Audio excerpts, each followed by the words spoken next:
الحمد لأهله والصلاة لأهلها قال عز وجل في كتابه المحكم أعوذ بالله من الشيطان الرجيم سبحان الذي أسرى بعبده ليلا من المسجد الحرام إلى المسجد الأقصى الذي باركنا حوله لنريه من آياتنا إنه هو السميع البصير صدق اللہ مولانا العظیم۔ خواتین و حضرات، اشہر حرم میں یعنی وہ 4 مہینے جو انتہائی حرمت اور عظمت والے مہینے ہیں، جن کی دین اسلام میں ایک خاص اہمیت ہے، ان میں رجب المرجب کا بھی مہینہ ہے۔ اس مہینے کی اہمیت اس لحاظ سے بھی 2 چند ہو جاتی ہے کہ آج سے 1442 سال قبل جناب سرور کائنات حضرت امام الانبیاء محمد عربی صلی اللہ تعالی علیہ وسلم کو اللہ تبارک و تعالی نے وہ محیر العقول اور انقلاب انگیز معجزہ عطا فرمایا جسے معراج النبی صلی اللہ تعالی علیہ وسلم کے نام سے یاد کیا جاتا ہے۔ علماء محققین کے مطابق اگرچہ جناب سرور کائنات رسول رحمت صلی اللہ علیہ وسلم کے معجزات لاتعداد ہیں، لیکن ان میں اکثر و بیشتر جو معجزات پیش آئے اللہ کی مرضی اور اس کی حکمت اور اس کی مشیت کے مطابق، ان میں اکثر معجزے وقتی اور ہنگامی نوعیت کے تھے۔ مثلا پتھروں کا کلمہ پڑھنا، درختوں کا آپ کو سجدے کرنا، بلانے پر درختوں کا دوڑ کر خدمت اقدس میں آ جانا، تھوڑا سا کھانا ہے بے شمار لوگوں کے لیے کافی ہو جانا، پانی کی قلت ہے لیکن دست مبارک اور انگلی کے اشارے سے جب آپ نے پانی کو ہاتھ لگایا تو بے شمار لوگوں کو سیرابی مل گئی، چاند کا 2 ٹکڑے ہو جانا، سورج کا پلٹ آنا وغیرہ وغیرہ۔ لیکن 2 معجزات انتہائی اہمیت کے حامل، ان میں ایک علمی معجزہ جسے قرآن کریم کہا جاتا ہے۔ لا ریب، جب سے قرآن مجید کا نزول ہوا ہے اور آج کی تاریخ تک پوری دنیا کے بڑے بڑے مفکرین، دانشور، اہل قلم، اہل ادب، انہوں نے کوششیں کی لیکن قرآن کی ایک سطر کا متبادل یا اس کا مقابل نہیں بنا سکے۔ اس کی وجہ یہ ہے کہ یہ اللہ کی وہ آخری کتاب ہے جس میں نہ کوئی شک و شبہ ہے اور نہ ہی اس میں ترمیم و تنسیخ کی کوئی گنجائش ہے، ایک علمی معجزہ۔ اور جو کچھ قرآن مجید میں اللہ تعالیٰ کی فرمودات ہیں، ارشادات ہیں، ہدایات ہیں، وہ حرف آخر ہیں۔ زمین اپنی جگہ سے ہل سکتی ہے، آسمان ہل سکتا ہے، نظام کائنات تبدیل ہو سکتا ہے، لیکن ہے قول محمد، قول خدا، فرمان نہ بدلا جائے گا،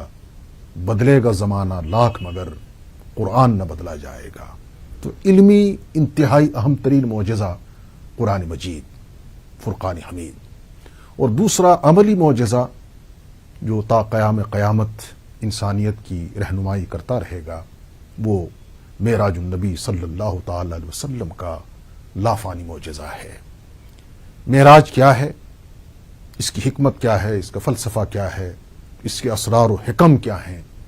اس مختصر سی گفتگو میں اس پر روشنی ڈالی جائے گی۔ میں نے قرآن مجید کی جو آیت کریمہ تلاوت کی ہے، یہ سورہ بنی اسرائیل یا سورۃ الاسراء بھی اسے کہا جاتا ہے، سورہ معراج بھی اس کا ایک نام ہے، اس کی پہلی آیات ہیں۔ اس میں حضرت حق جل ذکرہ نے زمینی سفر کا یعنی زمینی سیر کا تذکرہ فرمایا ہے، اور سورہ والنجم ہے، اس میں اللہ تبارک و تعالیٰ نے آسمانی سفر کا تذکرہ کیا ہے۔ اس سے معلوم ہوتا ہے کہ قرآن مجید کی 2 سورتوں میں معراج نبوی صلی اللہ تعالی علیہ وسلم کے واقعات کو انتہائی اختصار اور جامعیت کے ساتھ گویا کہ دریا کو کوزے میں بند کر دینا کے مترادف بیان کیا گیا ہے۔ اور جہاں تک احادیث مقدسہ کا تعلق ہے، چونکہ دنیا جانتی ہے کہ دین اسلام کا جو منبع ہے، جو سورس ہے، جو بنیادی ماخذ ہے، وہ قرآن کریم اور جناب سرور کائنات صلی اللہ علیہ وسلم کے ارشادات یعنی احادیث مقدسہ، دونوں ایک دوسرے کے لیے لازم و ملزوم ہیں۔ قرآن کی تشریح اور تفسیر احادیث مقدسہ ہیں، تو 28 صحابہ کرام سے تصور کیا جائے، 1 2 نہیں، 10 15 نہیں، بلکہ پورے 28 انتہائی اہم اور جلیل القدر صحابہ کرام سے معجزات، واقع معراج کے معجزے کو الگ الگ انداز سے، الگ الگ کیفیات کے ساتھ بیان کیا گیا ہے۔ تاہم اس میں صحیح بخاری اور مسلم کی روایت جو حضرت مالک ابن صعصع رضی اللہ تعالیٰ عنہ سے مروی ہے، وہ انتہائی مفصل اور طویل ترین روایت ہے۔ ایک بات اور میرے محترم ناظرین ذہن میں رکھیں کہ معراج نبوی صلی اللہ تعالیٰ علیہ وسلم کے حوالے سے اگر کوئی مسلمان یا کوئی بھی فرد مسجد اقصی کے سفر تک کا، یعنی مسجد حرام سے مسجد اقصی کے سفر تک کا انکار کرے، زمینی سفر کا انکار کرے، تو وہ دائرہ اسلام سے خارج ہو جاتا ہے۔ لیکن آسمانی سفر کے حوالے سے اگر کوئی تعویل کرتا ہے، کوئی توجیہ کرتا ہے، تو اس کے بارے جو علماء محققین ہیں ان کا فرمانا ہے کہ اسے فاسق و فاجر کہا جائے گا۔ تو بہرکیف سورہ بنی اسرائیل کی ابتدائی آیات تصور کریں، اللہ تبارک و تعالی فرماتے ہیں سبحان الذی اسری بعبدہ لیلا من المسجد الحرام الی المسجد الاقصی الذی بارکنا حولہ لنوریہ من آیاتنا انہ هو السمیع البصیر۔ ترجمہ اور مفہوم اس کا یہ ہے کہ پاک ہے وہ ذات، ظاہر اللہ تعالیٰ کی جو ذات اقدس ہے وہ تمام کمزوریوں، خامیوں اور آلائشوں اور انسان کے جو اندر کمی خامی ہوتی ہے ان سب سے بالا تر ہے، خالق کل ہے۔ سبحان الذی اسری، اللہ کی تنزیہ اور تقدیس کی جا رہی ہے کہ پاک ہے وہ ذات جس نے اپنے بندے خاص کو، ظاہر ہے جناب سرور کائنات صلی اللہ علیہ وسلم مراد ہیں، عبد ایک خاص صفت ہے رسول اکرم صلی اللہ علیہ وسلم کی اور ایک بہت عظیم ترین صفت ہے۔ گو کہ آپ رسول ہیں، رسول آخر الزمان ہیں، پیغمبر آخر الزمان ہیں، امام الانبیاء ہیں، شافی المذنبین ہیں، محبوب رب العالمین ہیں، یہ تمام آپ کے القاب اور آپ کے اعزاز اور اکرامات ہیں، لیکن بنیادی لحاظ سے آپ عبد ہیں۔ اور کیسے عبد ہیں؟ علامہ اقبال نے ان کو بڑے خوبصورت انداز سے بیان کیا ہے کہ عبد چیز دیگر است، یعنی عبد ایک الگ ہے اور عبدہ چیز دیگر است، ای سراپا منتظر، یعنی ہم لوگ انتظار کر رہے ہیں لیکن حضور اکرم صلی اللہ علیہ وسلم کا انتظار کیا جاتا ہے، او سراپا منتظر، یعنی رسول کائنات صلی اللہ علیہ وسلم عبدہ چیز دیگر ہیں۔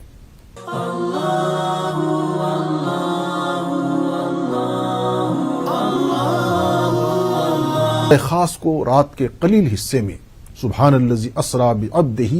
لیلا من المسجد الحرام، مسجد حرام یعنی خانہ کعبہ سے لے کر اور مسجد اقصی تک، جس کو بیت المقدس بھی کہا جاتا ہے، ملک شام میں ہے، وہاں کا سفر آپ کو کرایا گیا، لنوریہ من آیاتنا انہ هو السمیع البصیر، تاکہ اللہ تبارک و تعالیٰ آپ کو کچھ اپنی مخصوص نشانیاں دکھا سکیں، کچھ چیزیں آپ کے مشاہدے میں آ سکیں، اور بے شک اللہ تعالیٰ سننے والا اور دیکھنے والا ہے۔ یہ جو سفر ہے اس کے حوالے سے احادیث میں جو تفصیلات آئی ہیں، یہ سفر معراج جو عظیم ترین معجزہ ہے، اور جیسا کہ میں نے عرض کیا کہ قرآن حکیم میں اس کا تذکرہ ہے، احادیث مقدسہ میں اس کی تفصیلات ہیں، یہ نبوت کے 11ویں سال، یعنی جب نبوت کا آغاز ہوا ہے، رسالت کا تاج آپ کے مبارک سر پر رکھا گیا ہے، مکی زندگی ہے، اور ہجرت سے 1.5 یا 2 سال قبل یہ واقعہ پیش آیا ہے۔ اس سے قبل آپ کے رفیق اور شفیق چچا خواجہ ابو طالب کا انتقال ہو چکا ہے، رفیق حیات جو ہر وقت کی آپ کی دمساز ہیں، شریک زندگی ہیں، شریک غم ہیں، اور جنہوں نے اپنا سب کچھ جناب سرور کائنات صلی اللہ تعالی علیہ وسلم اور دین اسلام اور تحریک اسلام پر قربان کیا ہے۔ ہم سب کی ماں امہات المومنین حضرت خدیجۃ الکبریٰ رضی اللہ تعالی عنہا کا بھی انتقال اور وصال ہو چکا ہے، اور اس دوہرے غم کی وجہ سے آپ نے اس سال کو عام الحزن قرار دیا ہے۔ یعنی غم کا سال، اور اس کے علاوہ جو دعوتی اور تبلیغی محاذ پر جو سرگرمیاں ہیں اور جس طرح سے آپ کو مخالفت اور مزاحمت کا سامنا کرنا پڑ رہا ہے، اس سے آپ ایک طرح سے انتہائی کبیدہ خاطر ہو چکے ہیں۔ دل آپ کا بالکل مایوس ہو چکا ہے کہ میں اللہ کے پیغام کو اللہ کے بندوں تک، لوگوں تک پہنچانے کی کوشش کر رہا ہوں، لیکن لوگ ہیں کہ وہ ماننے کو تیار نہیں ہیں۔ آپ کی مخالفت کی جا رہی ہے، آپ کو ایذائیں پہنچائی جا رہی ہیں۔ طائف کا بھی سفر ہو چکا ہے جہاں کوئی کمی نہیں رکھی مخالفین نے آپ کو تکلیف اور ایذا پہنچانے میں۔ اس مرحلے پر جب آپ انتہائی اداس ہو جاتے ہیں تو اللہ تبارک و تعالی اب آپ کے عروج اور بلندی کو دنیا کو دکھلانا چاہتے ہیں، اور معراج کا یہ عظیم الشان واقعہ پیش آتا ہے۔ آپ حرم پاک میں آرام فرما رہے ہیں حتیم کے پاس، یا بعض روایات میں آتا ہے کہ اپنی ہمشیرہ زادی ام ہانی رضی اللہ تعالی عنہا کے گھر محو استراحت ہیں، حضرت جبریل تشریف لاتے ہیں اللہ تبارک و تعالیٰ کے حکم سے، سید الملائکہ رسول کائنات صلی اللہ علیہ وسلم کی آنکھ لگی ہوئی ہے، آرام فرما رہے ہیں۔ گو کہ یہ بالکل عقیدہ بھی ہے اور صحیح ہے، آپ کا خود ارشاد گرامی ہے کہ میری آنکھیں بظاہر سوتی ہیں لیکن دل جگا رہتا ہے یاد الہی میں، اللہ کی یاد میں، ذکر و فکر میں۔ تو جبریل نے آ کر رسول اکرم صلی اللہ علیہ وسلم کو جگانے کی کوشش کی۔ روایات میں آتا ہے کہ جبریل نے دیکھا کہ آپ کی آنکھ لگی ہے تو اپنے پروں سے مبارک پیروں کو انہوں نے ٹچ دیا اور جگانے کی کوشش کی۔ رسول اکرم صلی اللہ علیہ وسلم کی مبارک آنکھ کھلی تو آپ سے عرض کیا گیا کہ اللہ نے آپ کو یاد فرمایا ہے، اور سواری لائی گئی، مشہور سواری جسے براق کہا جاتا ہے۔ برق سے یہ لفظ نکلا ہے، برق کے معنی ہی بجلی، اور عربی کا یہ قاعدہ ہے کہ جتنے الفاظ حروف بڑھیں گے اس میں معانی کے اندر اضافہ ہوگا۔ براق ایک ایسی سواری جو جنت سے لائی گئی ہے، اور اس کی رفتار کا یہ عالم ہے کہ جہاں براق کی نظر پڑتی تھی وہاں اس کا قدم پڑتا تھا۔ بجلی کی سی تیزی کے ساتھ یہ سفر طے ہوتا ہے۔ آپ مسجد حرم سے، مسجد حرام سے مسجد اقصی پہنچے ہیں۔ عجائبات آپ نے راستے میں جو دیکھے اس کی الگ تفصیل ہے، وہ ایک الگ موضوع ہے۔ وہاں پہنچنے کے بعد جانور کو کھڑا کیا گیا، اسے باقاعدہ باندھا گیا تاکہ ادھر ادھر نہ چلا جائے، اور مقام صخرہ کے پاس مسجد بیت المقدس جسے مسجد اقصی بھی کہیں گے، وہاں تمام انبیاء علیہ السلام آپ کے منتظر ہیں۔ اذان ہوئی ہے اور امامت کی جگہ خالی ہے۔ سید الملائکہ حضرت جبریل علیہ السلام نے عرض کی، یا رسول اللہ صلی اللہ علیہ وسلم آپ آگے بڑھیں اور امامت فرمائیں۔ آپ نے روایات کے مطابق 1,24,000 انبیاء علیہ السلام، یعنی جتنے نبی آئے اور جتنے اللہ کے فرشتے ہیں ان سب کی امامت فرمائی۔ اور یہ اصل میں اللہ تعالیٰ کو دنیا کو مشاہدہ کرانا تھا، یہ عملاً دکھانا تھا کہ آپ کی ولادت باسعادت اور بعثت سے قبل روز ازل میں اللہ نے تمام انبیاء علیہ السلام سے عہد لیا تھا کہ تم اگر میرے آخری نبی کا دور پاؤ، ان کا زمانہ دیکھو، تم سب کو ان کی تصدیق اور تائید کرنی ہے، ان کی رسالت کی گواہی دینی ہے۔ ظاہر ہے آپ امام الانبیاء ہیں، آپ نے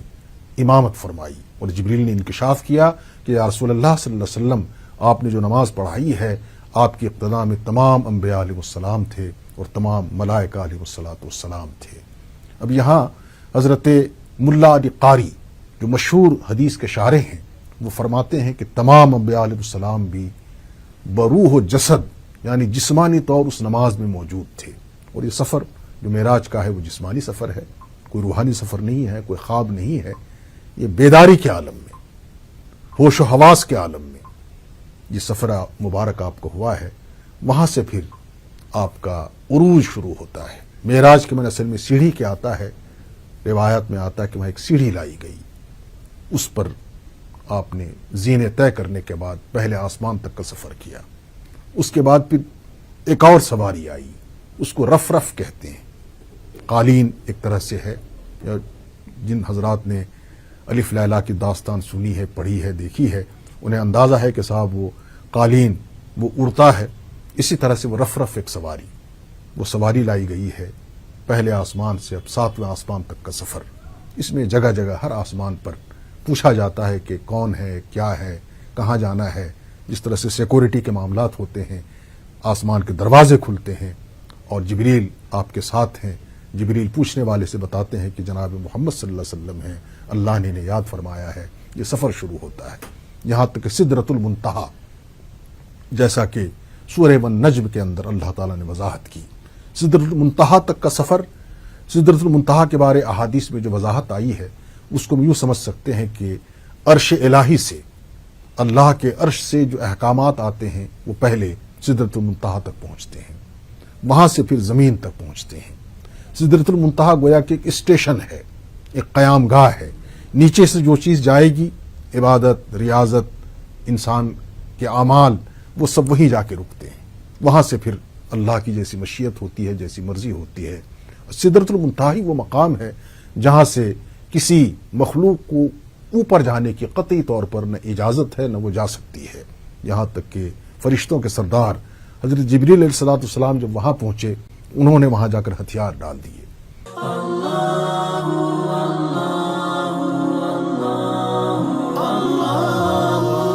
جبریل نے بڑے ادب سے عرض کی، یا رسول اللہ صلی اللہ علیہ وسلم، اگر یکسرے موئے برتر پرم، فروغ تجلا بسوزت پرم، کہ اگر ایک بال کے برابر بھی میں اس سے اونچا اڑنے کی کوشش کروں گا تو اللہ کے تجلی کی وجہ سے میرے پر جل جائیں گے، یعنی میری پرواز ختم ہو چکی ہوگی۔ تو بہرکیف وہاں سے جو سفر شروع ہوتا ہے وہ لامکان کا سفر ہے۔ اب ایک الگ بحث ہے کہ اس کے بعد آپ نے اللہ تعالیٰ کو اپنی آنکھوں سے دیکھا نہیں دیکھا۔ اس میں حقیقت یہ ہے کہ صحابہ کرام کے دو گروپ ہو گئے ہیں، اختلاف ہیں۔ ہماری ماں حضرت عائشہ صدیقہ رضی اللہ تعالیٰ عنہا اس کا انکار کرتی ہیں کہ اللہ کو دیکھنا ممکن نہیں ہے، ہاں وہ عالم آخرت میں معاملہ الگ ہے، اور لیکن دیگر صحابہ کرام، حضرت حبر الامت سیدنا ابن عباس رضی اللہ تعالیٰ عنہ اور آپ کے اسی قبیل کے صحابہ، کئی اہم صحابہ کرام اس بات کے قائل ہیں کہ اللہ تبارک و تعالیٰ کو رسول رحمت صلی اللہ علیہ وسلم نے ان ظاہری آنکھوں سے دیکھا اور قربت حاصل کی، انتہائی قریب آپ پہنچے، جمال خداوندی کا مشاہدہ کیا، جلال خداوندی کا مشاہدہ کیا، کمال خداوندی کا مشاہدہ کیا، اور پھر جو لامکان کا سفر ہے، صریف الاقلام، جہاں سے تقدیر کے فیصلے ہوتے ہیں، قلم چلتے ہیں، تقدیر لکھی جاتی ہے، وہاں تک آپ کی رسائی ہوئی۔ پھر جو قربت آپ کو ملی، جو اللہ نے فاوہا ما عبدہ اوہا، جو کچھ آپ کو اللہ نے وحی کی، جو کچھ راز و نیاز کی باتیں ہوئیں، اس کو بڑے خوبصورت انداز میں ایک صوفی شاعر نے پیش کیا۔ وہ کہتے ہیں کہ میان عاشق و معشوق رمزیست، کرامن کاتبی را ہم خبر نیست، کہ عاشق اور معشوق کے درمیان جو راز و نیاز کی باتیں ہوئی ہیں، حقیقت یہ ہے کہ ان کا پتہ کرامن کاتبین کو بھی نہیں، جو انسان کے ساتھ رہتے ہیں دو فرشتے، ان کو بھی ہوا نہیں لگی ہے کہ اللہ اور اللہ کے رسول صلی اللہ علیہ وسلم کے مابین کیا باتیں ہوئی ہیں۔ بہرکیف یہ ایک انتہائی تاریخی سفر، ایک انتہائی عجیب و غریب سفر، جس نے ایسا ثابت کیا کہ کمال یہ نہیں ہے کہ مخلوق تک پہنچے، بلکہ کمال یہ ہے کہ مخلوق خالق تک پہنچے، اور پھر اس سفر میں اللہ تبارک و تعالیٰ کے جو انعامات اور اکرامات اور اعزازات آپ کے ساتھ ہوئے، اس میں خاص طور سے 3 تحفے امت مسلمہ کو اللہ تعالیٰ نے رسول اکرم صلی اللہ علیہ وسلم کے توسط سے اور آپ کے فیض و برکت سے عطا فرمائے۔ ایک تحفہ 5 وقت کی نماز پنج جگانا۔ یہ نماز بہت اہم چیز ہے، اس میں ضمناً سمجھ لیں کہ جتنے فرائض ہیں وہ سب کے سب اللہ نے فرش پر نازل کیے۔ روزہ ہے، حج ہے، زکوٰۃ ہے، دیگر خیر کے کام ہیں، اس کی فرضیت زمین کے اوپر، لیکن جب نماز کا مرحلہ آیا تو اللہ نے اپنے حبیب کو اپنے پاس بلایا عرش اعظم پر، اور وہاں نماز فرض کی۔ یہی وجہ ہے جناب سرور کائنات صلی اللہ علیہ وسلم نے ارشاد فرمایا، قرۃ عینی فی الصلاۃ، میری آنکھوں کی ٹھنڈک نماز میں ہے۔ اور پھر یہ نماز جو امت محمدیہ صلی اللہ علیہ وسلم کو، مسلمانوں کو ملی ہے، یہ تو خود اپنی جگہ معراج ہے۔ ارشاد فرمایا کہ الصلاۃ معراج المومنین، نماز مومنوں کی معراج ہے۔ اگر کوئی واقعی نمازی ہے، واقعی نماز کا حق ادا کر رہا ہے، نماز کے تمام آداب کو بجا لا رہا ہے، تو اسے معراج حاصل ہو جاتی ہے۔ مجھے ضمناً یہ بات یاد آئی، علامہ انور شاہ کشمیری، بہت بڑے محدث عالم اسلام کے، اتنی بڑی ہستی ہے کہ ان کے حوالے سے علامہ اقبال فرماتے ہیں کہ اسلام کی 500 سالہ جدید تاریخ میں علامہ انور شاہ کی مثال نہیں مل سکتی ہے۔ انور شاہ صاحب اپنے مرشد خاص کے پاس پہنچے علامہ گنگوہی کی خدمت میں، جا کے عرض کی کہ حضرت دعا کریں کہ مجھے نماز پڑھنا آ جائے۔ یہ سن کر حضرت گنگوہی نے فرمایا اور مسکرانے لگے، کہا کہ آپ نے عجیب بات کی ہے، اصل یہ ہے کہ جس کو نماز پڑھنا آ گیا اسے تو سب کچھ آ گیا۔ تو نماز جیسی عبادت یہ تحفہ ہے معراج کی رات کا، ایک نماز پنجگانہ، دوسرے سورہ بقرہ کی آخری آیات، آخری رکوع، اور تیسرے امت